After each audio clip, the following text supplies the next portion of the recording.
नमस्कार दोस्तों, स्वागत है आपका और आपके साथ मैं हूं आशिमा त्यागी। दोस्तों, क्या आज के भारत में किसी नागरिक की देशभक्ति का प्रमाण उसकी पूजा पद्धति से तय किया जाएगा?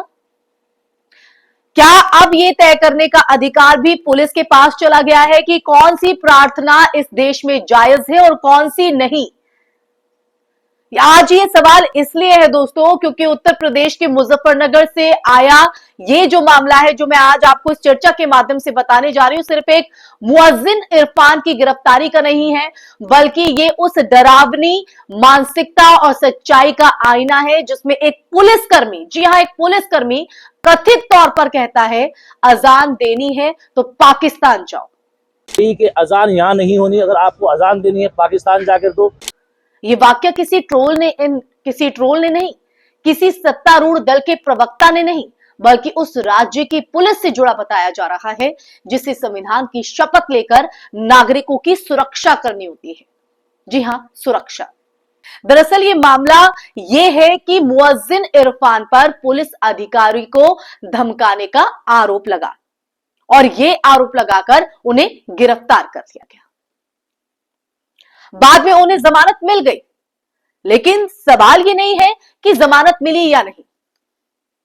असली सवाल ये है कि ये वो वीडियो है या वो भाषा या वो मानसिकता, क्या वो भी जमानत पर छूट जाएगी?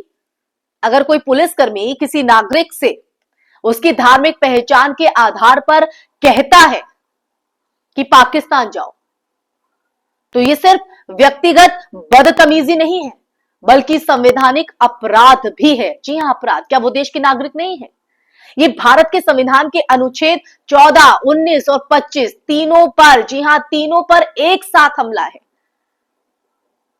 ये देश अजीब विरोधाभासों का देश बनता जा रहा है। ट्रेन के डिब्बों में डांडिया खेला जा सकता है, एयरपोर्ट पर जोर जोर से हनुमान चालीसा पढ़ी जा सकती है,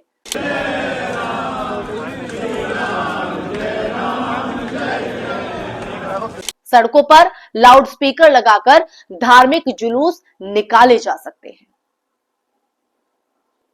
लेकिन जैसे ही बात अजान या नमाज की आती है तो अचानक कानून व्यवस्था, ध्वनि प्रदूषण और राष्ट्रवाद न जाने क्या क्या जाग जाता है।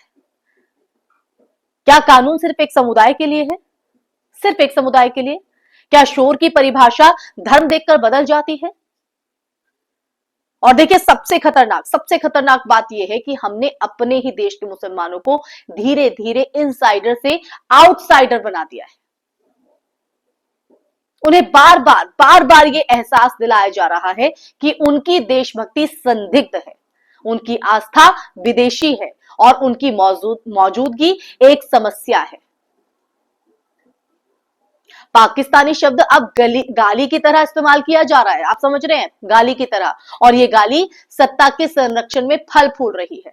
अफसोस की बात आप देखिए, अफसोस की बात यह है कि इस जुर्म का जो हिस्सेदार है सिर्फ वो पुलिसकर्मी नहीं है, बल्कि वो पूरा सत्ता तंत्र है दोस्तों, जो ऐसी सोच पर ना तो शर्मिंदा होता है, ना कार्रवाई करता है। पुलिस बल किसी धर्म, जाति या विचारधारा का नहीं होता है, वो संविधान का होता है दोस्तों। लेकिन जब पुलिसकर्मी खुद को बहुसंख्यक भावनाओं का प्रतिनिधि समझने लगे, जब वर्दी के भीतर से ही नफरत बोलने लगे, तब ये सिर्फ एक समुदाय के लिए नहीं, पूरे लोकतंत्र के लिए खतरे की घंटी बन जाता है दोस्तों। हां जी, खतरे की घंटी। आज अजान रोकी जा रही है, कल कौन सी प्रार्थना, कौन सा विचार, कौन सी आवाज रोकी जाएगी, ये कोई नहीं जानता है। इसका अंदाजा भी कोई नहीं लगा सकता है, ना आप लगा सकते हैं, ना हम लगा सकते हैं, कोई भी धर्म का व्यक्ति नहीं। ये भी हमें याद रखना जरूरी है दोस्तों कि सुप्रीम कोर्ट बार बार कह चुका है, बार बार इस बात का जिक्र कर चुका है कि धार्मिक स्वतंत्रता एक मौलिक अधिकार है, ये संविधान हमें देता है, बशर्ते वो सार्वजनिक व्यवस्था को भंग ना करे। लेकिन क्या अजान अपने आप में सार्वजनिक व्यवस्था के लिए खतरा है, या फिर खतरा उस राजनीति से है जो धर्म को हथियार बनाकर समाज को बांट रही है और पुलिस को उस हथियार का औजार बना रही है? तो दोस्तों, आज हम अगर चुप रहे, अगर हमने ये मान लिया कि चलो मुसलमानों के साथ हो रहा है तो कल यही तर्क किसी और के खिलाफ इस्तेमाल होगा। लोकतंत्र में अन्याय चुनकर नहीं होता है, या तो आप सबके लिए आवाज उठाते हैं या फिर बारी का इंतजार करते हैं। सवाल सिर्फ इरफान का नहीं है, सवाल यह है कि क्या इस देश में संविधान बचेगा या भीड़ और सत्ता की मिलीभगत। तो दोस्तों, आज की चर्चा के अंत में बस आप लोगों से यही कहना चाहूंगी कि ये देश किसी एक धर्म का नहीं है, 140 करोड़ नागरिकों का है, जिसमें भांति भांति के लोग हैं। अजान इस देश की आवाज है, जैसे मंदिरों की घंटी, चर्च की प्रार्थना और गुरुद्वारे के कीर्तन। ठीक उसी तरह जो इसे पाकिस्तान से जोड़ता है ना, वो सिर्फ मुसलमानों का अपमान नहीं करता है, वो भारत के विचार का भी अपमान करता है, उन विचारों का जो भारत की पहचान है, जो उसे खूबसूरत बनाता है। और अगर हम अब भी नहीं बोले तो इतिहास हमें माफ नहीं करेगा दोस्तों। तो दोस्तों, आज ये पूरा मामला हमने आपको इस चर्चा के माध्यम से बताया, पूरा सच आपके सामने रखा कि किस तरह से चीजें यहां पर होती हैं, कैसे एक्शन लिया जाता है।